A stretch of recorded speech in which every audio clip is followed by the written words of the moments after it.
हर नमः पार्वती पतये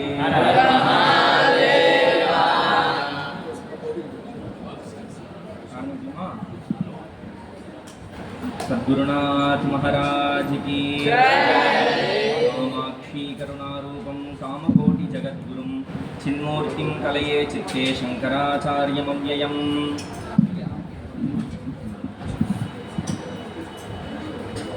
நாமெல்லாம் கொஞ்ச நேரம் க்ஷேத்திர மகாத்மியம் அப்படிங்கிற ஒரு விஷயத்தை பற்றி பார்க்க போகிறோம். நம்ம எல்லாரும் இந்த ஊருக்கு வந்திருக்கோமே, இந்த ஊரோட பேர் என்ன? கும்பகோண க்ஷேத்திரம். கும்பகோண க்ஷேத்திரத்துக்கு ஏன் கும்பகோணம்னு பேர் வந்தது?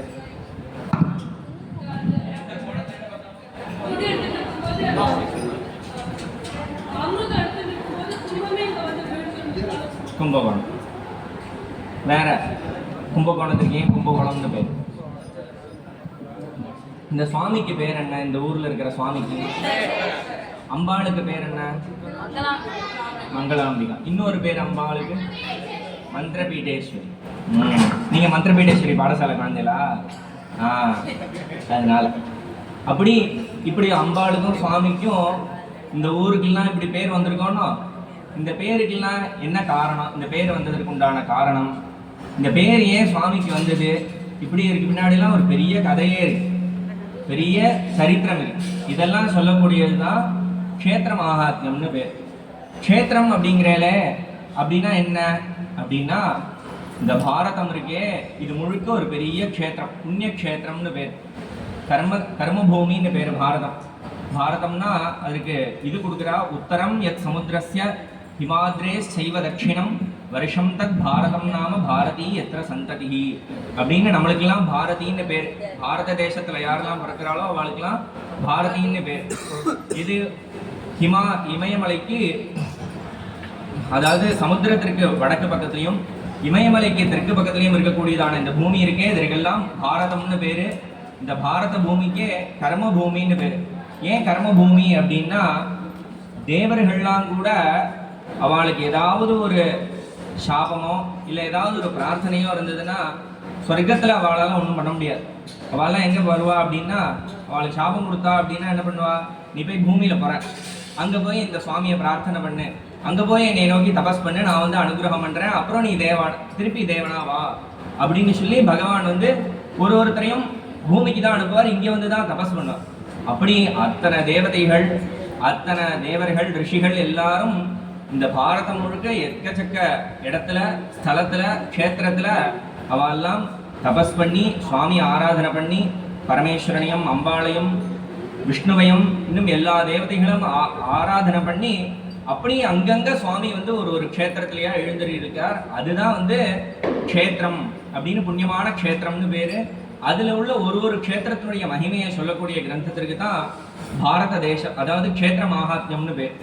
அப்போ இப்படி தேவர்கள்லாம் வந்ததற்கு உண்டான சரித்திரம் நம்மளுடைய காஞ்சிபுரத்திலேயே பார்த்தா தெரியும். வரதராஜர் அப்படின்னு சுவாமி, அந்த சுவாமி எப்படி வந்தாருங்க அப்படின்னா, பிரம்மா வந்து இங்க யாகம் பண்ணி அந்த யாகத்திலேருந்து தோன்றினவர் தான் வரதராஜர்.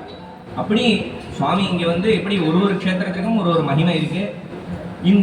இப்படி இந்த பூமியினுடைய இந்த பாரதம் முழுக்க எண்ணற்ற க்ஷேத்திரங்கள் இருக்கு. வெறும் க்ஷேத்திர மகாத்மியம் அப்படின்னா ஒரு கோவிலினுடைய மகாத்மியம்னு மட்டும் இல்லாம, அந்த கோவில்ல சார்ந்த நதிகள், அதனுடைய மலைகள், அந்த பிரதேசம், இதனுடைய மகாத்மியம் முழுக்க சொல்றது இந்த க்ஷேத்திர மகாத்மிய கிரந்தங்கள்னு பேரு.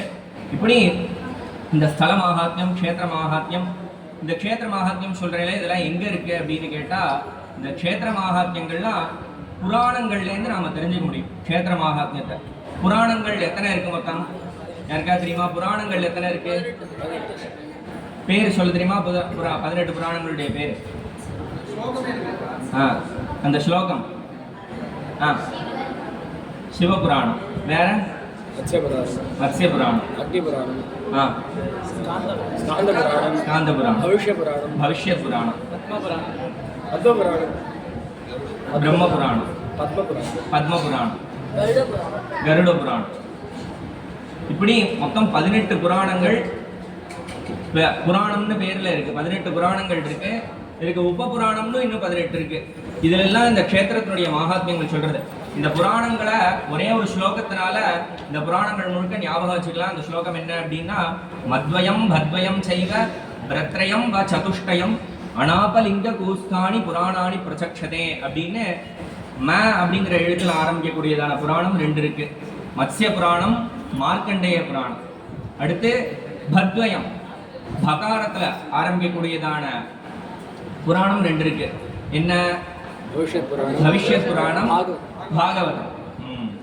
பிரத்ரயம் அப்படிங்கிற எழுத்துல ஆரம்பிக்கக்கூடியதான புராணம் 3 இருக்கு. பிரம்மாண்ட புராணம், அப்புறம் பிரம்ம வைவர்த்த புராணம், பிரம்ம புராணம் அப்படின்னு 3. வ சதுஷ்டயம் வேன்னு ஆரம்பிக்கக்கூடியதான புராணங்கள் 4 இருக்கு. என்ன புராணம்?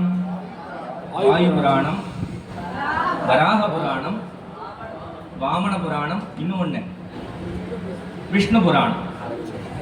அடுத்து அ நா ப லி கு ஸ்க இப்படின்னு இந்த 6 எழுத்துல ஆரம்பிக்கக்கூடியதான, இந்த 6 எழுத்துலையும் தனித்தனியாக ஆரம்பிக்கக்கூடியதான புராணங்கள் இருக்கு. அ அப்படிங்கிறதுல அக்னி புராணம், நா அப்படிங்கிறதுல என்ன புராணம்? நாரத புராணம். ப அப்படிங்கிறதுல ஆரம்பிக்க புராணம் பத்ம புராணம். லி அப்படிங்கிற எழுத்துல ஆரம்பிக்கிறது லிங்க புராணம். க அப்படிங்கிற எழுத்துல ஆரம்பிக்கிறது கருட புராணம். கு அப்படிங்கிற எழுத்துல ஒரு புராணம் ஆரம்பிக்கிறது கூர்ம புராணம். ஸ்க அப்படிங்கிற எழுத்துல இப்படி 18 புராணங்கள் இருக்கு. இந்த புராணங்கள்ல தான் இந்த சரித்திரம் முழுக்க, இந்த நம்ம எந்தெந்த இடத்துக்கெல்லாம் போறோமோ அந்த க்ஷேத்திரத்தினுடைய மகிமை அது முழுக்க இதுல தான் சொல்லியிருக்கு. இப்படி எந்தெந்த புராணங்கள்லேருந்து நம்மளுக்கு இப்போ க்ஷேத்திர மகாத்மியங்கள் கிடைக்கிறது அப்படின்னு பார்த்தோம்னா இந்த 18 புராணங்கள்லேருந்தும் தெரிஞ்சுக்க முடியும். ஆனாலும் அதுல ஒரு குறிப்பிட்ட புராணங்கள்ல தான் அதிகமாக க்ஷேத்திர மகாத்மியங்கள்லாம் கிடைக்கிறது. புராணங்கள்லேருந்தும் தெரிஞ்சுக்கலாம், இதிகாசங்கள்லேருந்தும் தெரிஞ்சுக்கலாம். இதிகாசங்கள் எத்தனை இருக்கு? 3. 3 என்னென்னலாம்?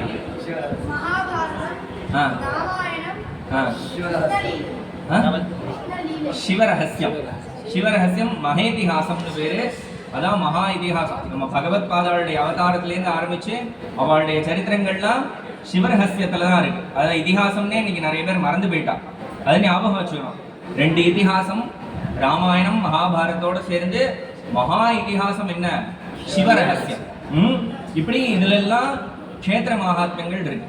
அதுல இன்னைக்கு கிடைக்கக்கூடியதான க்ஷேத்திர மகாத்மியங்கள் எதுல எல்லாம் இருக்கு அப்படின்னா, ஸ்கந்த புராணம், பவிஷ்யத் புராணம், லிங்க புராணம், பிரம்மாண்ட புராணம், மார்க்கண்டேய புராணம், அக்னி புராணம், அப்புறம் சிவரகசியங்கள். இதுல இருந்துலாம் நாம் அந்தந்த க்ஷேத்திரத்தினுடைய பெயரையும் அதனுடைய மகிமையும் நிறைய தெரிஞ்சுக்க முடியுது. இன்னைக்கு கிடைக்கக்கூடியதான க்ஷேத்திர மகாத்மியங்கள் எல்லாம் பார்த்தோம்னா இது இந்த புராணத்திலேருந்து தான் எடுத்தது அப்படிங்கிறதான ஒரு சான்று நம்மளுக்கு அதில் கிடைக்கிறது, பிரமாணம் அதில் கிடைக்கிறது. அப்படி ராமாயணத்திலேயே கூட நிறைய இடத்துல க்ஷேத்திரத்தினுடைய விஷயத்த சொல்லியிருக்கு, பேர்கள் எல்லாம் சொல்லியிருக்கு. நம்ம தமிழ்நாட்டில் உள்ள ஒரு க்ஷேத்திரத்தை பற்றி நிறைய க்ஷேத்திரங்களை சொல்லியிருக்கார். ஆனால் இங்கே இருக்கக்கூடியதான ஒரு பிரசித்தமான திருவெண்காடு க்ஷேத்திரத்தை பற்றி அதில் ராமாயணத்தில் சொல்கிறார்.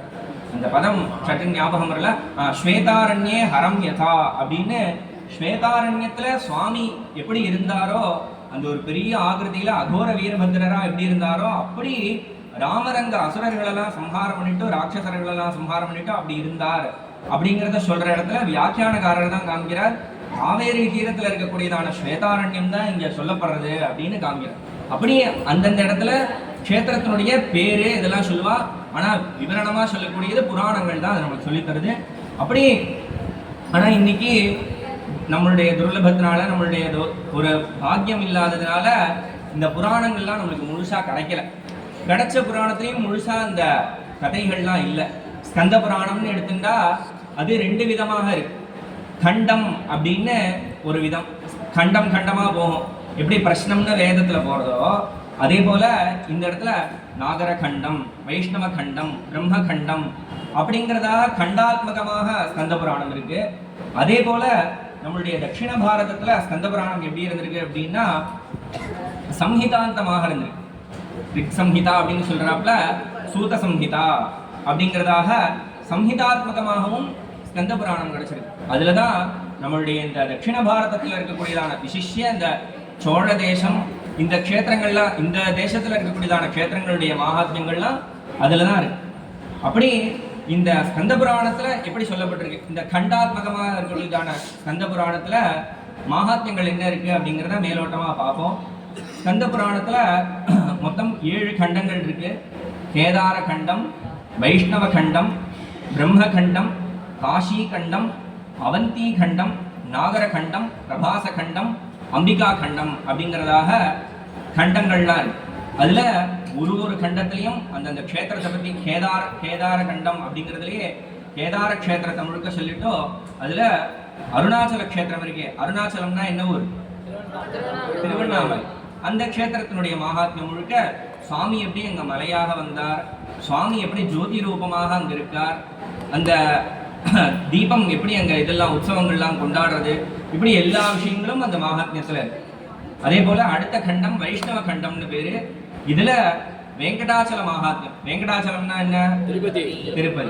திருப்பதியினுடைய மகாத்மியம் முழுக்க அந்த வைஷ்ணவ கண்டத்துல இருக்கு. அப்புறம் புருஷோத்தம மகாத்மியம் அப்படின்னு புருஷோத்தம க்ஷேத்திரத்தினுடைய மகாத்மியம். அப்புறம் பத்ரிகாசிரம மகாத்மியம், பத்ரி இருக்கே அந்த க்ஷேத்திரத்தினுடைய மகாத்மியம். அப்புறம் அயோத்தியா ராமருடைய பூமி இருக்கே அதனுடைய மகாத்மியமும் இந்த வைஷ்ணவ கண்டத்துல இருக்கு. நடுவுல கூட சொன்னார் என்ன அப்படின்னா, எப்படி ஒரு பூமிக்கு அதாவது எல்லைகள் உண்டோ அந்த எல்லைகள்லாம் அயோத்தியாவுக்கு என்னென்ன எல்லைகள் இருந்தது அப்படிங்கிறதெல்லாம் அதுல அப்படியே சித்திர ரூபமாக அந்த ஸ்லோகத்தை பார்த்தா அது அப்படியே நம்மளுடைய கண்ணு முன்னாடி ஒரு சித்திரம் மாதிரி வந்து நிற்கும். அயோத்தியா எப்படி இருந்தது அப்படின்னா ஒரு மீன் போல இருந்தது, மத்ஸ்யாகிருதியில இருந்தது, அதனுடைய முன்பக்கம் என்ன பூமி இருந்தது, இந்த நதிகள் இருந்தது அப்படிங்கிறதெல்லாம் ஸ்கந்த புராணத்துல அந்த இடத்துல ரொம்ப தெளிவாகவே சொல்லியிருக்கா. அது நம்மளுடைய ராமஜன்ம பூமி விஷயத்துல அந்த இந்த பிரமாணங்கள்லாம் உபயோகமாச்சு அப்படின்னு சொன்னான். இதெல்லாம் நடந்ததோன்னு அப்போ அப்படி அயோத்தியாவுடைய மகாத்மியம் அதுல சொல்லப்பட்டிருக்கு. அப்புறம் பிரம்மகண்டம் அப்படிங்கிறதுல சேது மகாத்மியம். சேது அப்படின்னா என்ன ஊர்? சேது. சேதுனா பாலம்னு அர்த்தம். அது ராமேஸ்வரத்துல பகவான் ராமர் இங்கிருந்து லங்காவுக்கு போறதற்காக நிர்மாணம் பண்ணினதான அந்த சேது, அதனுடைய மகாத்மியம், அதை சுத்தி உள்ள ஊர்களுடைய மகாத்மியம் எல்லாம் அங்க ரொம்ப விஸ்தாரமாக சொல்லப்பட்டிருக்கு. அதே போல தர்மாரண்யம், கோகர்ணம் முதலான க்ஷேத்திரங்களுடைய மகாத்மியம். அடுத்து காஷி கண்டம்.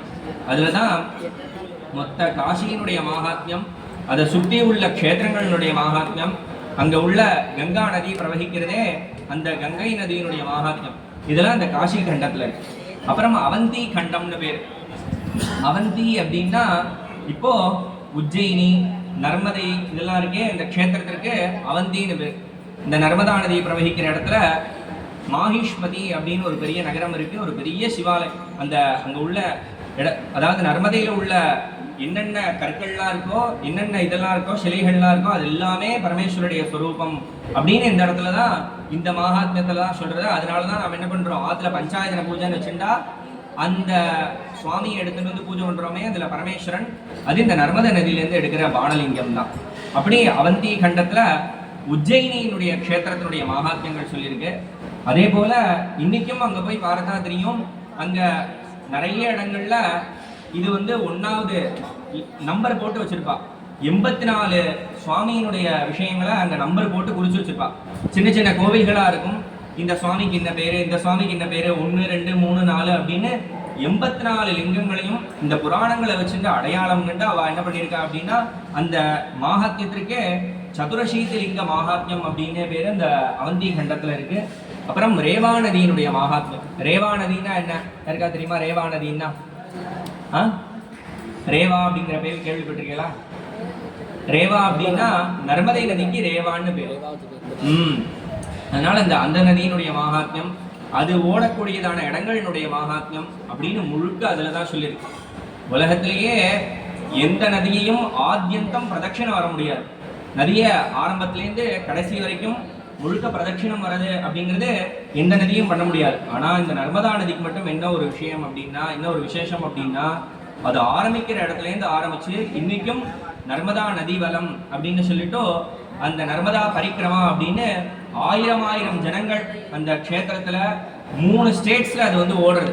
3 இதுல அப்படி எத்தனையோ கிலோமீட்டர் இன்னைக்கும் அதை வந்து நடந்து அவ வந்து பிரதட்சிணமாக அந்த நர்மதா நதியை வலம் வந்துட்டு இருக்கா. அதெல்லாமும் இந்த மகாத்மியங்கள்லாமும் இதுல தான் சொல்லப்படும். அப்படி நர்மதா நதியினுடைய மகாத்மியம். அடுத்து நாகர கண்டம் அப்படின்னு அடுத்த கண்டம். இந்த கண்டத்துல ஹாட்டகேஸ்வர க்ஷேத்திர மகாத்மியம் அப்படின்னு ஒரு மகாத்மியம் சொல்லப்பட்டிருக்கு. ஹாட்டகேஸ்வரம் பேர் கேள்விப்பட்டிருக்கீங்களா? ஹாட்டகேஸ்வரம் அப்படின்னா திருவாரூர் இருக்கக்கூடியதான ஒரு சுவாமியினுடைய சன்னதிக்கு ஹாட்டகேஸ்வரம்னு பேரு. அந்த க்ஷேத்திரத்தினுடைய மகாத்மியம் இந்த நாகர கண்டத்துல சொல்லப்பட்டிருக்கு. இதை பத்தி சொல்லும் போது இப்போ சமீபமா இவருடைய ஒரு இது பார்த்துட்டு இருக்கிறச்சே அதுல அவர் எழுதியிருந்தார், இந்த சுவாமியினுடைய சன்னதியில முன்பக்கத்துல ஒரு குளம் இருக்கு, தீர்த்த குளம். அதற்கு பேரு சங்க தீர்த்தம்னு பேரு. இந்த தீர்த்தத்துல வைசாகமா, அதாவது சைத்திர சுக்ல பௌர்ணமி அன்னைக்கு அந்த தீர்த்தத்துல யார் ஸ்நானம் பண்றாளோ, நிராகாரமாக இருந்துட்டு அவ ஸ்நானம் பண்றாளோ அவ எல்லாம் ரொம்ப பெரிய தேஜஸ்வியா வருவா அப்படின்னு அந்த இடத்துல அந்த மகாத்மியத்துல சொல்லியிருக்கு. அதை என்ன பண்ணிருக்கா அப்படின்னா, அந்த குளத்தினுடைய ஒரு பகுதியில அதை கல்வெட்டாக பொறிச்சு வச்சிருக்கா. தீர்த்த மகாத்மியங்கள் இதெல்லாம் ரொம்ப பிராச்சீனம் அப்படிங்கிறதுக்கு இதுவும் ஒரு உதாரணம். அதனால அதெல்லாம் அங்க பொறிச்சு வச்சிருக்கா. அதுல போட்டிருக்கு இந்த பதம் அப்படியே கிரந்த லிபியில அதை பொறிச்சு வச்சிருக்கா. மாமா சொன்னாலே கல்வெட்டுகள்லாம் இருக்கு அப்படின்னு. கிரந்த லிபியில இன்னைக்கு போனாலும் அந்த சங்க தீர்த்தத்தினுடைய கரையில இதை பார்க்க முடியும். அதற்கு இதுதான் ஹாட்டகேஸ்வர மகாத்மியத்திலேருந்து தான் அதை பொறிச்சு வச்சிருக்கா. இப்படி அடுத்து பிரபாச கண்டம்னு பேரு. பிரபாச கண்டம் அப்படின்னா இன்னைக்கு இருக்கக்கூடியதான குஜராத்திற்கு பிரபாசம்னு பேரு. சோமநாதம் அந்த மகாத்மியம், அதுலேயே துவாரகா மகாத்மியம், வஸ்திராபத க்ஷேத்திர மகாத்மியம் இப்படின்னு பல மகாத்மியங்கள். இப்படி இந்த ஸ்கந்த புராணத்திற்குள்ளேயே, அதாவது நம்மளுக்கு கிடைக்கக்கூடியதான இந்த கண்டாத்மகமாக இருக்கக்கூடியதான ஸ்கந்த புராணத்துல இன்னைக்கும் கிரந்தத்துல நம்மளால பார்க்க முடியும். இத்தனை க்ஷேத்திரத்தினுடைய மகாத்மியங்களும் அதுல இருக்கு.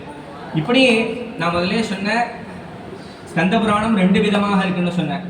ஒண்ணு கண்டாத்மகம், இன்னொன்னு என்ன சம்ஹிதாத்மகம்.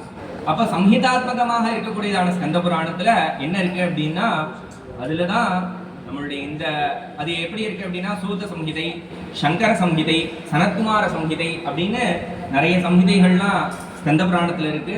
அதுல விசேஷமாக சொல்றார் சஹ்யஜாத்ரி கண்டம் அப்படின்னு. காவேரி நதி எந்தெந்த இடத்துலலாம் பிரவகிக்கிறாளோ, அதாவது விசேஷமாக சோழ தேசம், இந்த தேசத்துல இருக்கக்கூடியதான அத்தனை க்ஷேத்திரங்களினுடைய மகாத்மியமும் அங்கதான் சொல்லப்பட்டிருக்கு அப்படின்னு. தென்குடி திட்டை அப்படின்னு இங்க பக்கத்துல ஒரு ஊர் இருக்கு. என்ன ஊரு? தென்குடி திட்டைன்னு. அந்த க்ஷேத்திரத்தினுடைய மகாத்மியத்தை பாலசுப்ரமணிய ஐயர் அப்படின்னு ஒரு பெரிய வித்வான் அவர் தான் அதை பப்ளிஷ் பண்ணியிருக்கார். அவர் எழுதுறார், இந்த மாதிரி இந்த சஹ்யஜாத்ரி கண்டத்துல எல்லா மகாத்மியங்களும் இருக்கு, இன்னைக்கும் இருக்கு அப்படின்னு சொல்றார். ஆனா இன்னைக்கு நம்மளுக்கு அந்த கண்டங்கள்லாம் கிடைக்கவே இல்லை. இப்படி இந்த நம்மளுடைய இங்க பக்கத்திலேயே பார்த்தோம்னா இந்த சோழ தேசத்திலேயே பலவிதமான ஊர்கள்லாம் இருக்கு.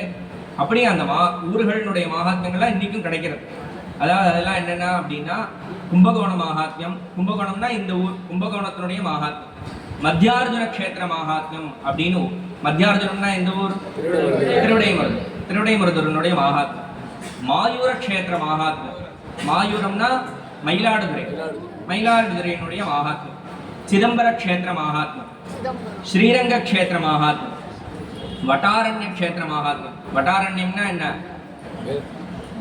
வடாரண்யம்னா திருவாலங்காடு, அதனுடைய மகாத்மியம். இங்க பக்கத்துல ஒரு திருவாலங்காடு இருக்கு, அதே போல திருவாலங்காடு இன்னொன்னும் இருக்கு.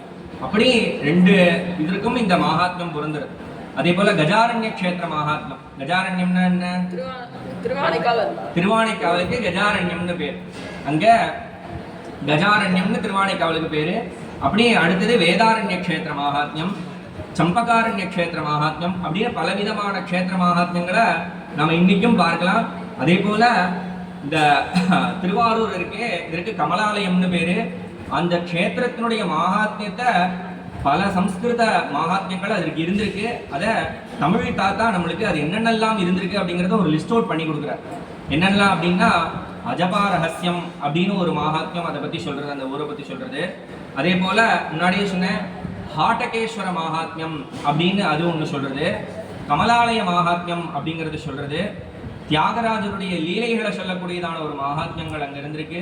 எப்படி மதுரையில் சுவாமி லீலைகள்லாம் 64 லீலைகள் சுவாமி பண்ணினாரோ, அதே போல இங்கே தியாகராஜர் தட்சிணாயன லீலை, உத்தராயண லீலை அப்படிங்கிறதாக 2 விதமாக லீலைகள்லாம் பண்ணியிருக்கா. அதுவும் இன்னைக்கு கிடைக்குது.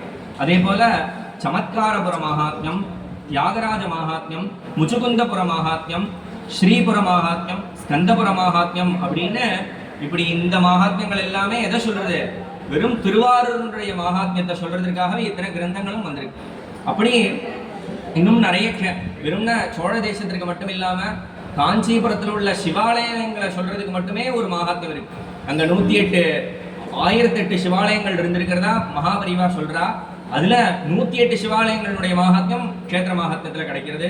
அதே போல அம்பாளுடைய மகிமையை சொல்றதே காமாட்சி விலாசம் அப்படின்னு ஒரு கிரந்தம், அதுவும் மகாத்மியம். அதே போல முன்னாடியே சொன்ன மதுரையினுடைய பேர் என்ன, சம்ஸ்கிருத பேர் தெரியுமா? இருக்காது. மதுரையினுடைய சம்ஸ்கிருதம் ஹாலாசிய க்ஷேத்திரம், அதை சொல்றதுக்காகவே ஹாலாசிய மகாத்மியம் அப்படின்னு ஒரு மகாத்மியம் இருக்கு. அதே போல இது மட்டும் இல்லாம க்ஷேத்திர மகாத்மியங்கள்னு மட்டும் இல்லாம ஊரை வச்சு மட்டும் இல்லாம நதிகளினுடைய மகாத்மியங்கள்லாம் முன்னாடியே சொன்ன ரேவா மகாத்மியம்னு நர்மதா நதியினுடைய மகாத்மியம். அதே போல தனித்தனியாகவும் மகாத்மியங்கள் இருந்திருக்கு. என்னன்னா தாமிரபரணி மகாத்மியம் அப்படின்னு, தாமிரபரணி எந்த இடத்துல உற்பத்தியாரா, எப்படி உற்பத்தியானா, அந்த நதி போற ரூபம் என்ன, எப்படி போயிட்டு இருக்கா, அங்க உள்ள க்ஷேத்திரங்களுடைய மகாத்மியம் தாமிரபரணி மகாத்மியம். அதே போல காவேரி மகாத்மியம், காவேரி எந்த இடத்துல இருந்து ஆரம்பிச்சு எங்க வரைக்கும் போறாளோ அதெல்லாம் சொல்லக்கூடியது காவேரி மகாத்மியம். இப்படி இந்த க்ஷேத்திர மகாத்மியங்கள் மட்டுமே நமக்கு கிடைச்சதனுடைய ஒரு லிஸ்ட் தான் இவ்வளவே தவிர்த்து இன்னும் எத்தனையோ இருக்கு க்ஷேத்திர மகாத்மியங்கள். அதெல்லாம் நாம தான் தேடணும் அந்த க்ஷேத்திர மகாத்மியங்கள் எல்லாம். இப்போ க்ஷேத்திர மகாத்மியங்களை பத்தி அதனுடைய பேரை மட்டும் தெரிஞ்சிருந்தோம். இப்போ இது எப்படி இருக்கும், க்ஷேத்திர மகாத்மியங்கள்ல என்ன இருக்கும், அந்த க்ஷேத்திர மகாத்மியங்கள்ல அதனுடைய ஸ்வரூபம் தெரியணும்னு ஒரு ரூபம். அது என்ன க்ஷேத்திர மகாத்மியம்னா இந்த என்ன இருக்கும் க்ஷேத்திர மகாத்மியத்துல அப்படின்னா, க்ஷேத்திர மகாத்மியம் எல்லா க்ஷேத்திர மகாத்மியங்களுமே பெரும்பாலும் ஒரு ரிஷி சொல்லி அவருடைய சிஷ்யர்கள் அதை கேட்கிற மாதிரி, அவ கேள்வி கேட்டு தெரிஞ்சுக்கிற மாதிரி சம்வாத ரூபமாக தான் இந்த க்ஷேத்திர மகாத்மியங்கள் இருந்திருக்கு. அதே போல இந்த க்ஷேத்திர மகாத்மியங்களுக்குள்ளேயே இப்போ கும்பகோண க்ஷேத்திர மகாத்மியம்னு எடுத்துட்டா அந்த ஒரு க்ஷேத்திர மகாத்மியத்திற்குள்ளேயே இதை சுத்தி உள்ள பல க்ஷேத்திர மகாத்மியங்கள் அதுக்குள்ள இருக்கு. பஞ்சக்ரோஷம்னு சொல்லக்கூடியதான 5 விதமான க்ஷேத்திரங்களுடைய மகாத்மியத்தை அதுலேயே சொல்றது. அதே போல 18 க்ஷேத்திரங்களுடைய அஷ்டாதசஸ்தானத்தினுடைய மகாத்மியம்னு அதுலேயே சொல்றது. இப்படி ஒரு மகாத்மியத்திற்குள்ளே பல மகாத்மியங்கள் அடங்கி போயிடும். அப்புறம் இந்த க்ஷேத்திர மகாத்மியத்தில் என்னென்னலாம் இருக்கு அப்படின்னா, நாம முன்னாடியே சொன்ன இந்த ஊரினுடைய பேரு, ஏன் இந்த ஊருக்கு இந்த பேர் வந்தது அப்படின்னு தெரிஞ்சுக்கணும்னா, எந்த ஊரா இருந்தாலும் அந்த க்ஷேத்திர மகாத்மியத்தில் அதனுடைய விளக்கம் அவசியம் இருக்கு. அதே போல மத்தியார்ஜுன க்ஷேத்திரம் அப்படின்னா அதனுடைய தமிழ்ல என்ன சொல்றா, மத்தியார்ஜுன க்ஷேத்திரத்தை திரு இடை மருதூர் அப்படின்னு, திரு இடை மருதூர், அதுதான் சம்ஸ்கிருதத்துல மத்தியார்ஜுனம்னு பேரு. மத்தியார்ஜுனம் அப்படிங்கிறதுடைய அர்த்தம் அதை அப்படியே பிரிச்சு பார்த்தோம்னா நம்மளுக்கு தெரியும். என்னன்னா அர்ஜுனம் அப்படிங்கிறதுக்கு அர்ஜுன விருட்சம், மருத மரம் அப்படின்னு பேரு. அந்த மருத மரம் மத்தியம பாகத்துல மத்தியமமா எங்க இருக்கோ அதற்கு மத்தியார்ஜுனம்னு பேரு அப்படின்னு ஒரு அர்த்தம். இதே இன்னொரு அர்த்தம் என்ன பண்றா அப்படின்னா, அதாவது குட்டார்ஜுனம், மல்லிகார்ஜுனம், மத்தியார்ஜுனம் அப்படின்னு 3 க்ஷேத்திரங்கள் இருக்கு. குட்டார்ஜுனம் அப்படிங்கிறது திருப்புடை மருதூர்னு திருநெல்வேலி பக்கத்துல இருக்கு. மல்லிகார்ஜுனம் எங்க இருக்கு, ஆந்திரால. இந்த ரெண்டுத்திற்கும் நடுவுல இருக்கிறதுனால இந்த க்ஷேத்திரத்திற்கு மத்தியார்ஜுன க்ஷேத்திரம் அப்படின்னு பேரு. அதே போல இன்னொரு டெஃபினிஷன், இன்னொரு விளக்கம் என்ன அப்படின்னா, மத்தியார்ஜுனத்திற்கு இந்த க்ஷேத்திர மகாத்மியத்துல இந்த க்ஷேத்திரம் எல்லா க்ஷேத்திரத்திற்கும் இந்த சோழ தேசத்தையே ஒரு சிவாலயமா எடுத்துட்டா அதுல எப்படி ஒரு கோவில்னா ஒரு கர்ப்பகிரகம் எங்க இருக்கணுமோ அதே போல இந்த க்ஷேத்திரம் நடுவில் அமைஞ்சிருக்கு, அதனால மத்தியார்ஜுனம் அப்படின்னு பேருன்னு ஒரு விளக்கம். இன்னொரு விளக்கம் சூக்ஷ்மமாக ஒரு இது என்ன கொடுக்குறா அப்படின்னா, பகவான அங்க மகாலிங்க சுவாமி ஜோதி ரூபமாக அங்க வந்து இருக்கார். யாருடைய தபஸ்னால அப்படின்னா, அம்பாள் தபஸ் பண்ணி அதனால சுவாமி சந்தோஷப்பட்டு அம்பாளுடைய ஹிருதயம் மத்தியம பாகத்திலிருந்து சுவாமி எப்படி வரார் அப்படின்னா, அர்ஜுனம் அப்படிங்கிறதுக்கு 2 அர்த்தம். அர்ஜுனம் அப்படின்னா மருதமரம்னு ஒரு அர்த்தம், இன்னொரு அர்த்தம் வெளுப்புன்னு ஒரு அர்த்தம். அதனாலதான் அர்ஜுனனுக்கே அர்ஜுனன்னு பேர். வெளுப்பா இருந்தானா அதனால அர்ஜுனனுக்கு அர்ஜுனன்னு பேர். இந்த அர்ஜுனத்திற்கு என்ன அர்த்தம் அப்படின்னா, ரொம்ப அம்பாளுடைய ஹிருதயம் எப்படி இருக்கு அப்படின்னா, ரொம்ப சாத்விகமான குணத்தினால, சாத்விகமாக அம்பாள் எப்படி இருக்கா அப்படின்னா ரொம்ப சத்துவமாக இருந்ததுனால அந்த ஒரு சுத்தம் இருக்கே, அதுலேருந்து சுவாமி ஜோதி ரூபமாக வந்ததுனால மத்தியார்ஜுனேஸ்வரர் அப்படின்னு க்ஷேத்திர மகாத்மியத்துல ஒரு விஷயத்தை இங்க சொல்லியிருக்கா. இப்படி எல்லா க்ஷேத்திர மகாத்மியத்திற்குமே ஸ்ரீவாஞ்சம் அப்படின்னு எடுத்துட்டா, அந்த ஸ்ரீவாஞ்சத்திற்கு ஏன் அந்த பேர் அப்படின்னா, மகாவிஷ்ணு அம்பாள ஸ்ரீன்னு சொல்லக்கூடியதான லக்ஷ்மிய இந்த சுவாமியை பிரார்த்தனை பண்ணி அடைஞ்சதுனால ஸ்ரீவாஞ்சம்னு பேரு. அதே போல இது இப்படி பலவிதமான க்ஷேத்திர மகாத்மியம். அதே போல ஊரினுடைய மகிமை, ஒரு ஒரு ஊருக்கு என்னென்ன மகிமை இருக்கோ அதெல்லாம் சொல்லக்கூடியதும் இந்த க்ஷேத்திர மகாத்மியத்துல தான். எப்படி அப்படின்னா ஒரு ஸ்லோகம் இந்த கும்பகோணத்தை பத்தி சொல்வா. என்ன அப்படின்னா, அந்நியக்ஷேத்ரே கிருதம் பாபம் புண்ணியக்ஷேத்ரே வினஷ்யதி, புண்ணியக்ஷேத்ரே கிருதம் பாபம் வாராணஸ்யாம் வினஷ்யதி, வாராணஸ்யாம் கிருதம் பாபம் கும்பகோணே வினஷ்யதி, கும்பகோணே கிருதம் பாபம் கும்பகோணே வினஷ்யதி அப்படின்னு ஒரு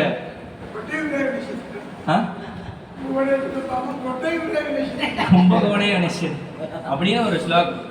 இதுல என்ன சொல்றா அப்படின்னா, மிச்ச க்ஷேத்திரங்கள்ல எல்லாம் பண்ணக்கூடியதான பாபங்கள்லாம் இருக்கே, அதெல்லாம் புண்ணிய க்ஷேத்திரத்திற்கு போனா அந்த பாபங்கள்லாம் போயிடும். புண்ணிய க்ஷேத்திரத்திலே நான் பாபம் பண்ணினா எங்க போகும் அப்படின்னா, அது காசியில தான் போகும். காசியில பண்ணக்கூடியதான பாபம் எங்க போறது அப்படின்னா கும்பகோணத்துல போறது அப்படின்னு. இது ஏன் இந்த ஸ்லோகத்தை சொன்னா அப்படின்னா, நம்ம எவ்வளவு பாபம் பண்ணியிருந்தாலும் என்ன நினைப்போம், ஒரு நதியில போய் ஸ்நானம் பண்ணினா என்ன ஆகும், அந்த நதியில பண்ணினா அந்த பாபங்கள்லாம் போயிடும் ஸ்நானம் பண்றதுனால. அப்போ அந்த ஸ்நானம் பண்றதுனால அந்த நதிக்கு பாபம் ஏற்படுறது.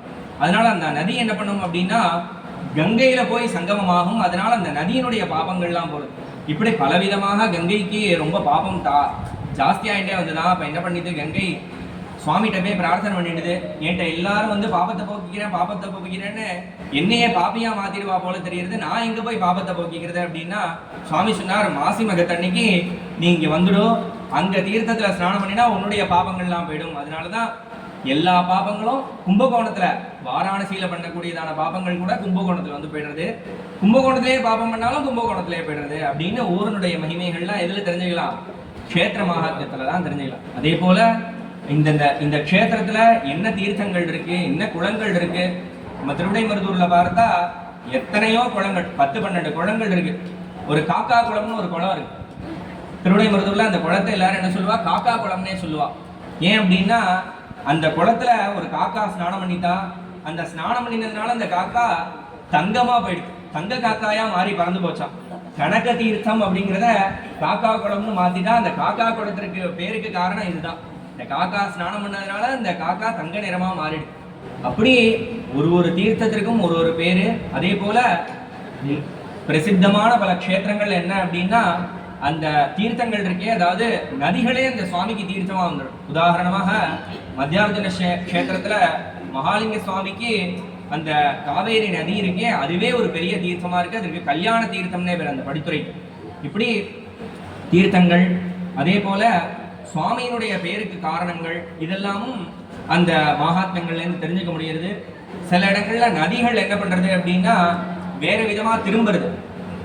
ஒரு இடத்துல இப்படி பிரவகிச்சுட்டே இருக்கு நதி, திடீர்னு பார்த்தா அது வேற இடத்து அப்படியே நேர போகாம அந்த நதி திரும்புறது. அதற்கெல்லாம் காரணம் என்ன அப்படின்னா அந்த க்ஷேத்திர மகாத்மியத்திலே சொல்லியிருக்கு. உதாரணமாக திருநெல்வேலியில பார்த்தோம் அப்படின்னா மகாகணபதி தாமிரபரணி நதியை என்ன பண்ணினார் அப்படின்னா அந்த நதியை மாத்தி விட்டார், டேக் டைவர்ஷன் அப்படின்னு. தாமிரபரணி நேரம் வந்துட்டே இருந்தது, இப்படி வரப்படாது நீ இப்படி போ அப்படின்னு சொல்லி ஒரு காரணத்திற்காக டேக் டைவர்ஷன் பண்ணி வச்சார். இன்னைக்கும் அப்படியே இருக்கு தாமிரபரணி, அங்க பிள்ளையார் இருக்கார். அதனால இப்படி இல்லாமல் மகாத்மியங்கள்லாம் இந்த க்ஷேத்திர மகாத்மியத்திலேருந்து தான் நம்ம ஒரு சின்ன விஷயங்களையும் தெரிஞ்சுக்க முடிகிறது. அதே போல முன்னாடியே சொன்ன சுவாமியினுடைய பேரெல்லாம் இருக்கே, அதெல்லாமும் அதற்கு அர்த்தங்கள் எல்லாம் க்ஷேத்திர மகாத்மியத்திலாம் இருக்கு. எப்படி அப்படின்னா திருவேழிமலையில சுவாமிக்கு என்ன பேர் அப்படின்னா வேணிநாதர்னு பேரு. அதே போல நேத்ரார்ப்பணேஸ்வரர்னு பேர். நேத்ரார்ப்பணேஸ்வரர்னு ஏன் பேர் வரணும் அப்படின்னா மகாவிஷ்ணு 1000 தாமரையினால சுவாமியை அர்ச்சனை பண்ணணும், சக்கரம் கிடைக்கணும் அப்படின்னு 1000 தாமரை மலர்னால அர்ச்சனை பண்ணிட்டு இருந்தாராம் சுவாமிய. அப்போ சுவாமி என்ன பண்ணினார், அவரோட விளையாடணும் அப்படிங்கிறதுக்காக ஒரே ஒரு தாமரை பூவை காணாம பண்ணிட்டார். அதனால என்ன பண்ணினார், சுவாமிக்கு ஒரே வருத்தம். 1000 நாமா 999 நாமாவனால அர்ச்சனை ஆயிடுது, ஒரே ஒரு பூ மட்டும் காணும். இப்ப என்ன பண்றது அப்படின்னா உடனே மகாவிஷ்ணுவே பார்த்தார், என்னை எல்லாரும் என்ன சொல்றா, புண்டரீகாட்சன்னு சொல்றா. ஆஹா, அதனால என்னுடைய கண்ணே புண்டரீகமா இருக்கு, தாமரை போலதான் இருக்கு அப்படின்னு எல்லாரும் சொல்றா. அதனால நான் என்ன பண்றேன், என்னுடைய கண்ணையே அர்ப்பணம் பண்ணிடுவோம் சுவாமிக்கு அப்படின்னு சொல்லி தன்னுடைய கண்ணான தாமரையவே அந்த கண்ணன் வந்து சுவாமியினுடைய பாதத்துல அர்ச்சனை பண்ணிட்டார். அதனாலதான் நேத்திரத்தை அர்ப்பணம் பண்ணினதுனால, அர்ப்பணமாக வாங்கிட்டதுனால அந்த சுவாமிக்கு என்ன பேரு, நேத்ரார்ப்பணேஸ்வரர்னு பேர். இதெல்லாம் எதுல இருக்கு, க்ஷேத்திர மகாத்மியத்துல இருக்கு. இப்படி ஒரு ஒரு க்ஷேத்திரத்திலையும் முதல்ல என்ன சொன்னேன், அந்த அம்பாளுக்கு மந்திரபீடேஸ்வரின்னு பேர். ஏன் அப்படின்னா இந்த க்ஷேத்திர மகாத்மியத்துல சொல்றது, இந்த க்ஷேத்திரத்தை உண்டாக்கும் போது 71 கோடி மந்திரங்கள்னால இந்த அம்பாளை வந்து அம்பாளுடைய கோபுரத்தை நிர்மாணம் பண்ணாலா. அதனாலதான் அதே போல அந்த அம்பாள் இருக்கக்கூடியதான அந்த பீட்டங்கள் இருக்கே, அதெல்லாம் மந்திரத்தினால நிர்மாணம் பண்ணதுனால மந்திரபீடேஸ்வரின்னே பேரு அம்பாளுக்கு. இப்படி க்ஷேத்திரத்தினுடைய மகாத்மியம், சுவாமியினுடைய பேரனுடைய மகாத்மியம், இதெல்லாமும் இதுல க்ஷேத்திர மகாத்மியங்கள்லேருந்து தெரியுது. அதே போல இன்னும் சூக்ஷ்மமா சொல்லணும் அப்படின்னா, ஒரு ஒரு கோவில்லையும் ஒரு ஒரு சன்னதி இருக்கும். உதாரணமா திருவிடைமருதூர்ல பார்த்தா சுவாமிக்கு எப்போதுமே கணபதி எங்க இருப்பார் அப்படின்னா, ஒண்ணு கன்னியாமூலையில, அதாவது நிறுத்தி திக்குல இருப்பார், இல்லாட்டி முன்பக்கம் நந்தியினுடைய முன்னாடி இருப்பார் கணபதி. கோவில்ல உள்ள நுழையும் போதே முதல்ல கணபதி இருப்பார். ஆனா திருவிடைமருதூர்ல எல்லா இடத்துலையும் இருந்தாலும் சுவாமிக்கு தட்சிண திக் பாகத்துல கணபதி இருக்கார், வடக்கு நோக்கி இருக்கார். அதுக்கு என்ன காரணம் சொல்றா அப்படின்னா, அங்க கணபதி சுவாமியை அர்ச்சனை பண்ணினார், அதனால அவருக்கு பெரிய நன்மைகள்லாம் ஏற்பட்டது. அதனால அர்ச்சனை பண்றதுக்காக சுவாமி கணபதி எப்படி இருக்கார் அப்படின்னா, வடக்க பார்த்து சுவாமியை அர்ச்சனை பண்ற கோலத்துல சுவாமிக்கு தெற்கு பக்கத்துல இருக்கார். அது இன்னைக்கும் அதனுடைய ஒரு பிரமாணம் எப்படி தெரியுது அப்படின்னா, இன்னைக்கும் அந்த கோவில்ல பூஜையை போய் பார்த்தோம்னா முதல்ல மகா கணபதிக்கு அபிஷேகம் பண்ணுவா, அப்புறம் என்ன பண்ணுவா அப்படின்னா நேர சுவாமிக்கு அபிஷேகம் நடக்கும். சுவாமிக்கு நைவேத்தியமானதுக்கு அப்புறம் தான் மகா கணபதிக்கு நைவேத்தியம். அதனால இப்படி அந்த க்ஷேத்திர மகாத்மியங்கள்லேருந்து இந்த விஷயங்கள்லாம் நம்ம தெரிஞ்சுக்கலாம். அதே போல சுவாமியினுடைய சன்னதிகளை பத்தி சொல்லிட்டே இருந்தேன். ஸ்ரீவாஞ்ச க்ஷேத்திரத்துல சுவாமிக்கு பின்னாடி ஒரு நந்தி இருக்கார்.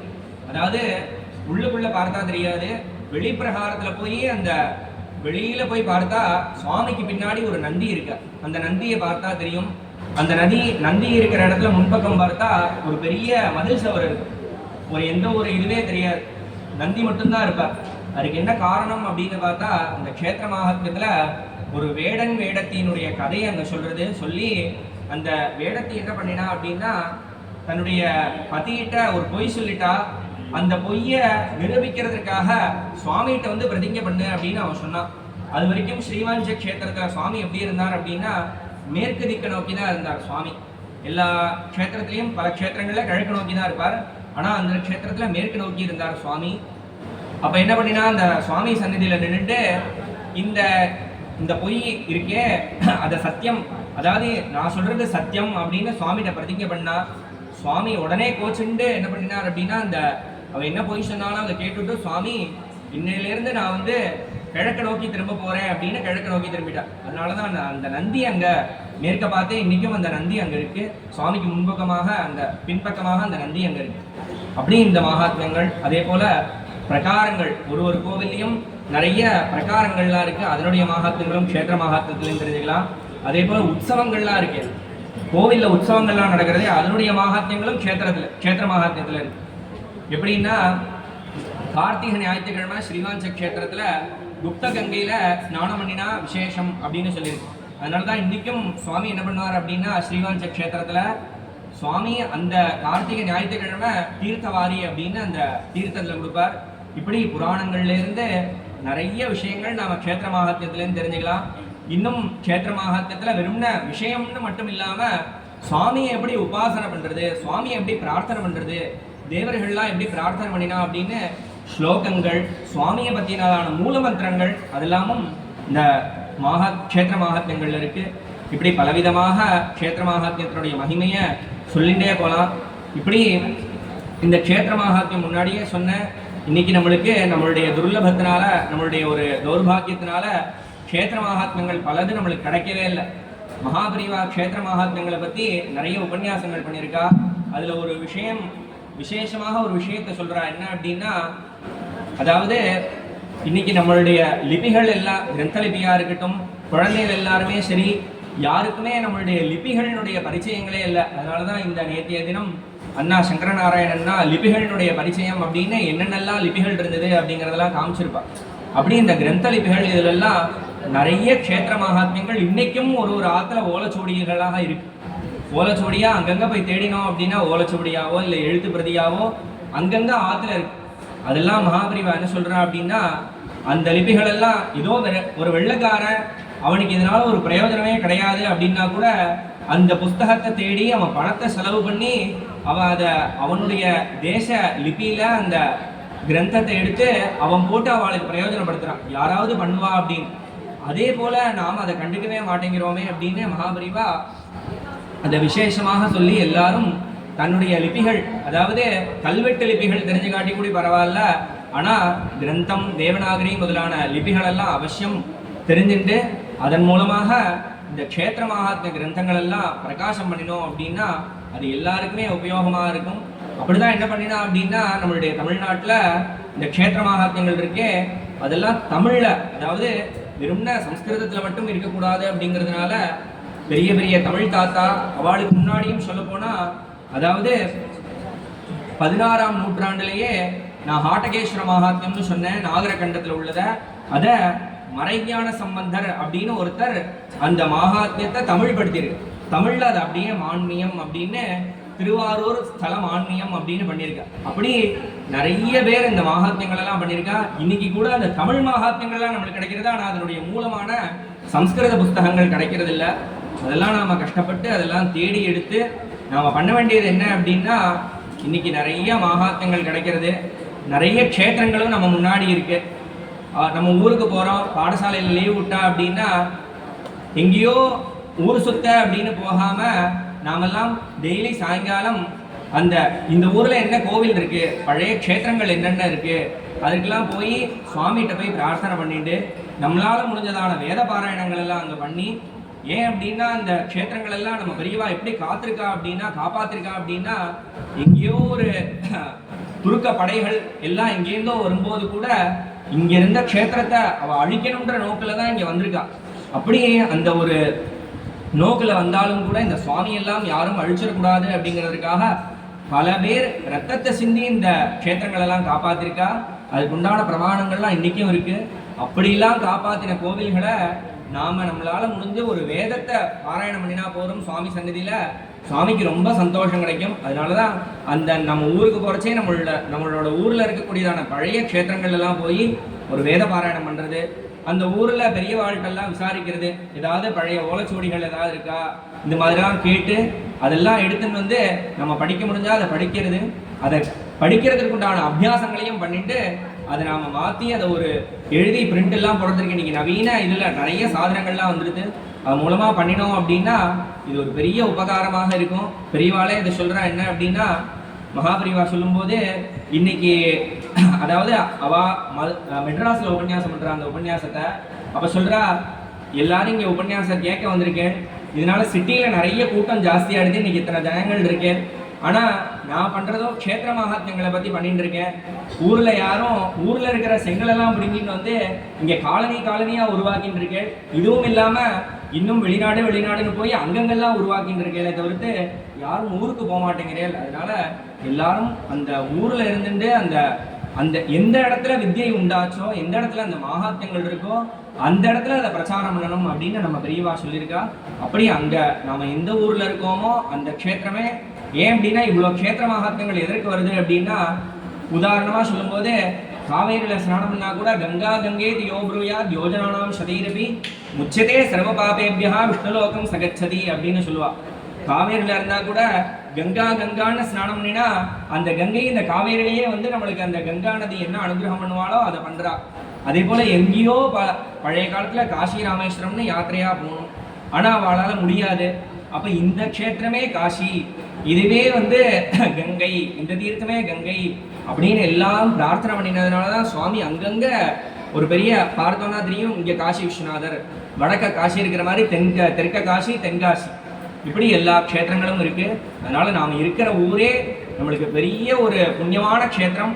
அதனால் நாம் விருத்திக்காக இன்னைக்கு ஒரு நாள் பஸ் ஏறி போயிட்டு வந்துடலாம், நிறைய சாதனங்கள் இருக்குது. அதனால் நம்மளுடைய ஊரில் இருந்துட்டு எல்லாரும் அத்தியனம் முடிச்சதுக்கப்புறமும் நம்மளுடைய ஊர்லேயே இருந்து நாம் அந்த க்ஷேத்திரங்களினுடைய பெருமைகளையும் அந்த க்ஷேத்திரத்தினுடைய மகிமைகளையும் காப்பாற்றணும் அப்படிங்கிறதாக பிரார்த்தனை பண்ணிட்டு இந்த ஒரு ஜெகத்குருனுடைய சரணாரவிந்தத்தில் இதை சமர்ப்பணம் பண்ணி பூர்த்தி பண்ணிக்கிறேன். ஹரஹர சங்கர, ஜெய ஜெய சங்கர்.